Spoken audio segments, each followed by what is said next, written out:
Atomic habit habit building के ऊपर लिखी गई बुक में से सबसे ज़्यादा पावरफुल और प्रैक्टिकल बुक है। विश्वास नहीं हो रहा ना, तो चलिए आप खुद ही देख लीजिए। ब्रिटिश साइकिलिंग टीम स्काई की हालत बहुत ही खराब थी, क्योंकि 1908 से 2003 तक ओलंपिक गेम्स में ब्रिटिश साइकिलिंग टीम सिर्फ एक ही गोल्ड मेडल जीत पाई थी। उनका परफॉर्मेंस दिन ब दिन खराब होता जा रहा था और साइकिलिंग की सबसे बड़ी रेस टूर दी फ्रांस में भी उनका परफॉर्मेंस सबसे खराब था, जिसे देख के यूरोप की एक साइकिल मैन्युफैक्चरर कंपनी ने तो उनको साइकिल देने से भी इनकार कर दिया, क्योंकि उनको डर था कि कई लोगों को पता चल गया कि ब्रिटिश साइकिलिंग टीम उनकी साइकिल यूज करती है तो उनके सेल्स और उनकी रेप्यूटेशन पर काफी बुरी असर होगी। ऐसे कई सारे प्रॉब्लम्स के सॉल्यूशन के लिए ब्रिटेन साइकिलिंग ऑर्गेनाइजेशन ने डेव ब्रेल्सफोर्ड को नए कोच के तौर पर हायर किया। डेव ब्रेल्सफोर्ड पिछले सभी कोच से काफी अलग थे, क्योंकि वो स्ट्रेटेजी से काम करते थे, जो थी the aggregation of marginal gains.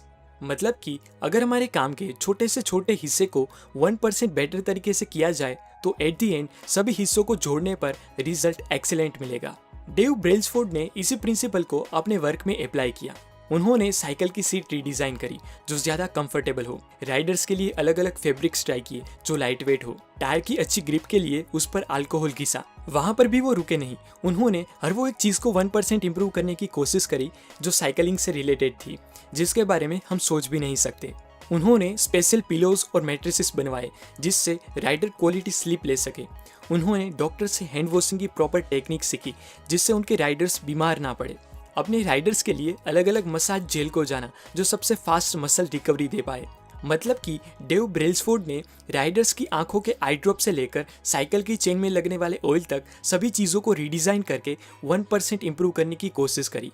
इसका रिजल्ट उन्हें 2008 में बीजिंग में हुई ओलंपिक गेम्स में देखने को मिला कि 60% गोल्ड मेडल्स उनकी टीम के पास थे, और नेक्स्ट लंदन ओलंपिक में उनकी टीम ने 9 ओलंपिक रिकॉर्ड्स और 7 वर्ल्ड रिकॉर्ड्स बनाए। डेव ब्रेल्सफोर्ड की strategy the aggregation of marginal gains यानी कि 1% इंप्रूवमेंट ने 2007 से लेकर 2017 तक के 10 साल में ही एक ऑर्डिनरी साइकिलिंग टीम को 178 world championship, 66 Olympic and para Olympic gold medals और 5 टूर दी फ्रांस में जीत हासिल।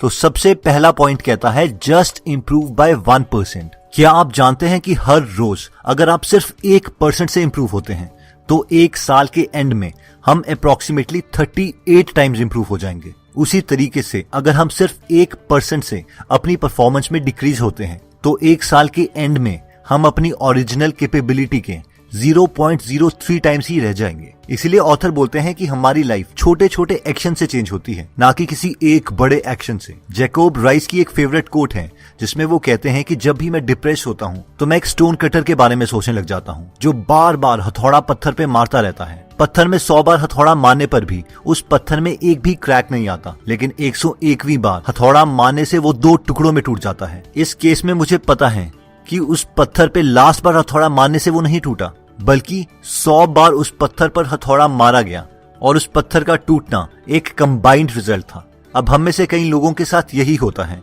कि हम कई बार छोटे छोटे एक्शंस लेते हैं और हम सोचते हैं कि यार कुछ नहीं हो रहा। हम सोचते हैं मैं एक बर्गर की जगह एक सैलेड क्यों खाऊं, और इन छोटे एक्शन से हमें लगता है नहीं यार मैं पतला नहीं हो रहा, मेरा पेट अंदर नहीं जा रहा, और इसी सोच की वजह से हम ये स्मॉल हैबिट इस्टेब्लिश नहीं कर पाते। बेशक बाहर से हमें लग रहा हो कि कोई चेंज नहीं हो रहा, लेकिन ये छोटी हैबिट्स, ये छोटे एक्शंस अपना मैजिक कर रहे होते हैं।